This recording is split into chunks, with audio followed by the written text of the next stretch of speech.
नमस्कार, स्वागत है आपका आज के ताजा और बड़ी समाचारों में। तो चलिए बात करते हैं खबरों को एक एक करके।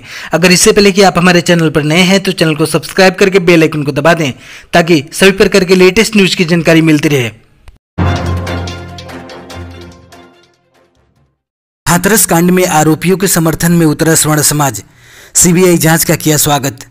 जी हां, आपको बता दें कि हाथरस गैंगरेप की लड़ाई अब सीबीआई तक आ गई, लेकिन इंसाफ की जंग अभी थमी नहीं है।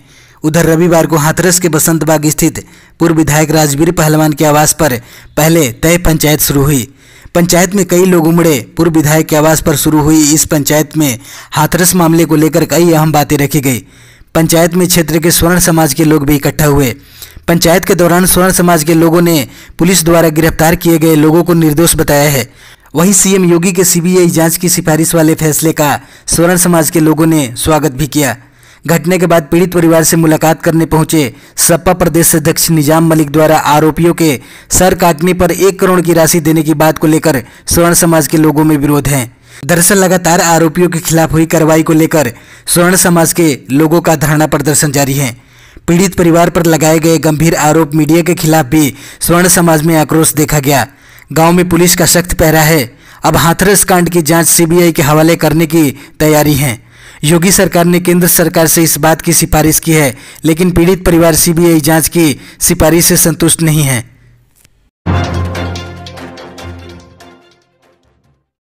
दिल्ली में 31 अक्टूबर तक बंद रहेंगे स्कूल, शिक्षा मंत्री का आदेश। जी हां, आपको बता दें कि दिल्ली में कोरोना वायरस के हालात में कोई सुधार नजर नहीं आ रहा है। ऐसी स्थिति में अनावश्यक बाहर निकलना खतरे से खाली नहीं है। इसलिए दिल्ली सरकार ने सभी स्कूल को 31 अक्टूबर तक बंद रखने का फैसला किया है। दिल्ली के उप मुख्यमंत्री और शिक्षा मंत्री मनीष सिसोदिया ने निर्देश दिए हैं कि राष्ट्रीय राजधानी में सभी स्कूल 31 अक्टूबर तक बंद रहेंगे। मनीष सिसोदिया ने रविवार को कहा कि दिल्ली में सभी स्कूल कोरोना के कारण अभी 31 अक्टूबर तक बंद रहेंगे। मुख्यमंत्री अरविंद केजरीवाल ने कहा है कि एक अभिभावक होने के नाते वे परिस्थिति की गंभीरता को समझते हैं। इस समय बच्चों के स्वास्थ्य को लेकर कोई जोखिम लिया जाना उचित नहीं होगा।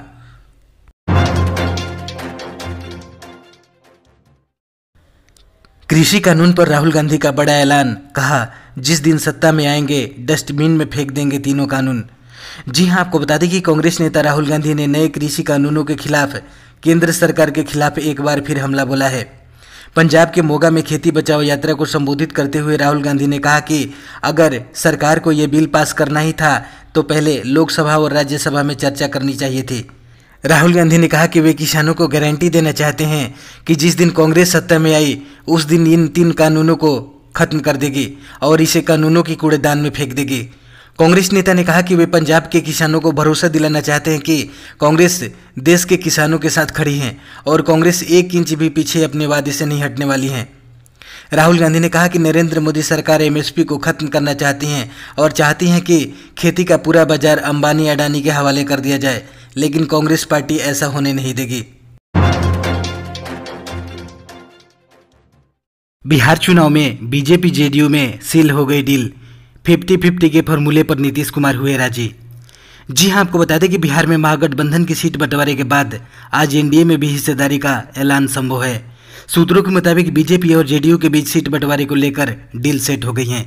जानकारी के मुताबिक नीतीश कुमार को आखिरकार बीजेपी के सामने झुकना पड़ा है और अब वह 50-50 के फॉर्मूले के तहत सीट बंटवारे को लेकर राजी हो गए हैं।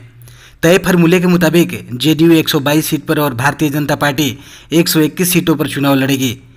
जीतन राम मांझी की हिंदुस्तान आवाम मोर्चा को नीतीश कुमार की पार्टी अपने कोटे से सीट देगी, जबकि लोक जनशक्ति पार्टी को बीजेपी अपने कोटे से सीट देगी। लेकिन बड़ा सवाल यह है कि बीजेपी लोक जनशक्ति पार्टी को अपने कोटे से सीट तभी देगी अगर चिराग पासवान एनडीए का हिस्सा बने रहते हैं। गुरुग्राम में स्विगी और जोमेटो के 4 डिलीवरी बॉय ने मिलकर युवती से किया गैंगरेप। जी हां, आपको बता दें कि दिल्ली से सटे गुरुग्राम में 32 साल की एक महिला के साथ 4 युवकों ने गैंगरेप की वारदात को अंजाम दिया है। आरोपियों ने वारदात के बाद महिला को पीटा भी। इस घटना में महिला को सिर में गंभीर चोट आई है। पीड़िता को इलाज के लिए पहले स्थानीय सरकारी अस्पताल में भर्ती कराया गया, लेकिन महिला की हालात बिगड़ने के बाद उसे दिल्ली के सफदरजंग अस्पताल में रेफर किया गया है। गुरुग्राम पुलिस के मुताबिक ये वारदात शहर के पौष इलाके डीएलएफ फेज 2 में हुई है। गुरुग्राम पुलिस ने इस मामले में तत्काल करते हुए चारों आरोपियों को गिरफ्तार कर लिया है। ये चारों आरोपी फूड डिलीवरी कंपनी में डिलीवरी बॉय का काम करते हैं। पुलिस ने जिन 4 आरोपी युवकों को गिरफ्तार किया है उनके नाम पंकज, पवन, रंजन और गोविंद हैं। पुलिस का कहना है कि चारों आरोपी युवकों से सख्ती से पूछताछ की जा रही है और घटना के बारे में विस्तृत जानकारी हासिल की जा रही है। पुलिस इस मामले के अन्य बिंदुओं को भी जांच कर रही है। पुलिस ये जानना चाह रही है कि क्या आरोपी पीड़िता को पहले से जानते थे। वहीं गुरुग्राम पुलिस महिला के ठीक होने का इंतजार कर रही है ताकि पीड़िता का विस्तृत बयान लिया जा सके।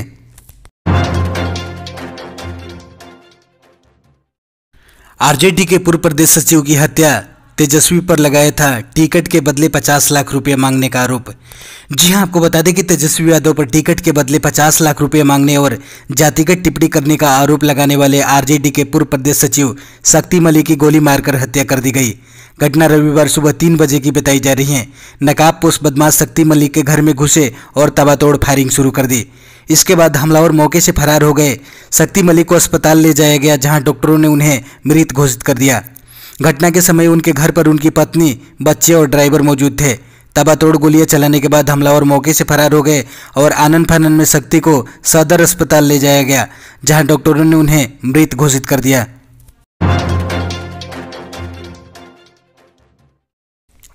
स्वास्थ्य मंत्री डॉक्टर हर्षवर्धन का बड़ा ऐलान, कहा जुलाई 2021 तक 25 करोड़ लोगों को कोरोना वायरस वैक्सीन मुहैया कराएगी सरकार। जी हां, आपको बता दें कि कोरोना वायरस के बढ़ते मामलों के बीच दुनिया में कोविड-19 महामारी की वैक्सीन या टीका के प्रति लोगों की आशाएं दिनों पर दिन बढ़ रही हैं। हालांकि दुनिया भर में वैक्सीन पर शोध भी हो रहा है, कुछ वैक्सीन के ट्रायल भी हो रहे हैं। इस बीच केंद्रीय स्वास्थ्य मंत्री डॉक्टर हर्षवर्धन ने रविवार को संडे संवाद के जरिए सोशल मीडिया यूजर्स से बातचीत की। इस दौरान उन्होंने कहा कि भारत सरकार का लक्ष्य है कि जुलाई 2021 तक 20 से 25 हजार भारतीयों को कोरोना वैक्सीन उपलब्ध हो जाए। स्वास्थ्य मंत्री डॉक्टर हर्षवर्धन ने कहा कि सरकार की योजना 40 करोड़ से 50 करोड़ कोविड-19 वैक्सीन खुराक प्राप्त करने और उपयोग करने की है। राज्यों को अक्टूबर के अंत तक प्राथमिकता के तौर पर जनसंख्या समूहों का विवरण भेजने की सलाह दी गई है। उन्होंने कहा कि स्वास्थ्य कर्मियों को अग्रिम पंक्ति में कोविड-19 रोग प्रतिरोधक क्षमता उपलब्ध कराना सर्वोच्च प्राथमिकता है। भारत में कोरोना केस 65 लाख के पार, 24 घंटे में सामने आए 75,829 नए मामले। जी हां, आपको बता दें कि भारत में हर रोज कोविड-19 के मामले बढ़ रहे हैं। संक्रमितों की संख्या 64 लाख के पार हो गई है। स्वास्थ्य मंत्रालय द्वारा जारी किए गए ताज़ा आंकड़ों के अनुसार देश में कोरोना संक्रमितों की संख्या 65,49,373 हो गई है। पिछले 24 घंटों में कोरोना के 75,829 नए मामले सामने आए हैं। बीते 24 घंटों में 82,260 मरीज ठीक हुए हैं। इस दौरान देश में 940 कोरोना संक्रमितों की मौत हुई है। अब तक कुल 55,09,966 मरीज ठीक हो चुके हैं। 1,01,782 लोगों की जान गई हैं।